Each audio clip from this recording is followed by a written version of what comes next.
Li Tirkiye piştî 48 rojan di destpêka vebûna parlamentoyê de mijara guherandina qanûnên derbarê bekçî an ku pasevanan de hata xaftin. Lêbelê daxwaza guherandina qanûnên hilbijartinê û daxuyanên serokê CHP Kemal Kılıçdaroğlu di rojeva parlamentoyê de cihê xwe aşkere kir.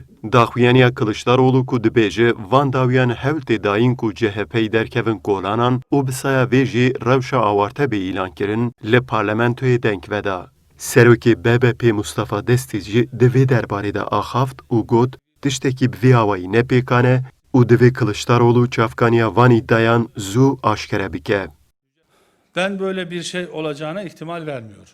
Ez texmîn nakim tiştek wisa çê bibim. Kemal Bek ev îddia ji kîjan çavkaniyê peyda kiribim, divê eşkere bike û li gel me parve bikim. Ji ber ku ne di rojava dewletê de ne jî ya hikûmet û Tifaka Cumhurî de tiştekî bi vê awayî nîne. Jîgirê Serokê Partiya Demokrasî û Pêşveçûnê Mustafa Yeneroğlu jî amaje kir niha li Tirkiye bo îlankirina rewşeke awarte tu sedem nîne û Yeneroğlu balkişan ser guherandina qanûnên hilbijartinê û rexne li desthilatê barand. Anladığımız kadarıyla hedef muhalefetin engellenmesidir.